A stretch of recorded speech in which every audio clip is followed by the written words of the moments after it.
La Direction générale des impôts, dans sa politique de lutte contre l'évasion fiscale et la fraude, a procédé à la mise en place d'une facture normalisée. La facture normalisée est un document qui comprend des mentions obligatoires, notamment celles visées par l'article 373 du Code des impôts. Hormis ces mentions, l'apposition d'un sticker constitue l'élément fondamental de sécurisation de la facture normalisée. C'est une facture sur laquelle il y a l'identité de celui qui vend et l'identité de celui qui achète, mais c'est surtout une facture qui est sécurisée. Et la sécurisation, c'est l'apposition sur la facture d'un sticker.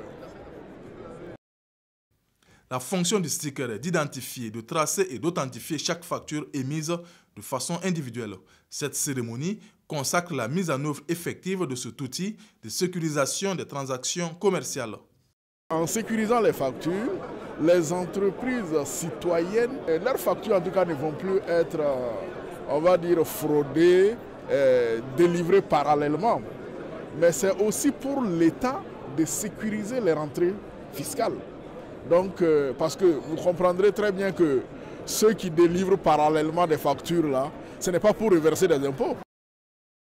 Lutter contre la concurrence déloyale, sécuriser les transactions commerciales sont entre autres les avantages de la facture normalisée pour les entreprises. Pour l'État, la facture normalisée devrait permettre de formaliser le secteur informel, de lutter contre l'économie souterraine ainsi que la fraude. Et surtout pour les consommateurs, de sécuriser les droits de propriété et justifier en toute sécurité les achats. L'opérationnalisation de la facture normalisée vient ainsi compléter le dispositif mis en place pour réduire la fraude fiscale et accroître les recettes.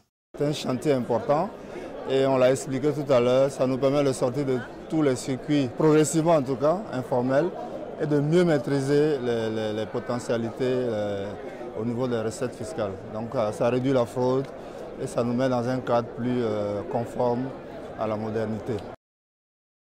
La mise en œuvre de la facture normalisée devrait concerner dans un premier temps les entreprises dont le chiffre d'affaires hors taxe est supérieur ou égal à 50 millions de francs CFA.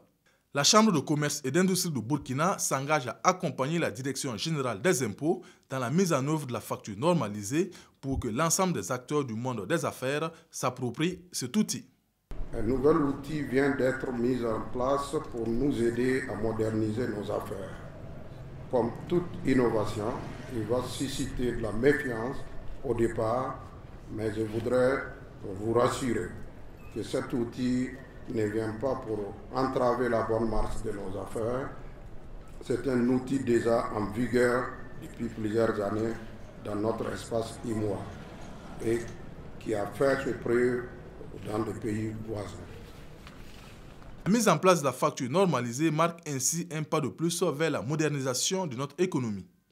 La facture normalisée devrait être désormais l'outil permettant à la Direction générale des impôts d'être plus qu'une régie de recettes, une structure en quête permanente de qualité pour les différents services rendus aux contribuables.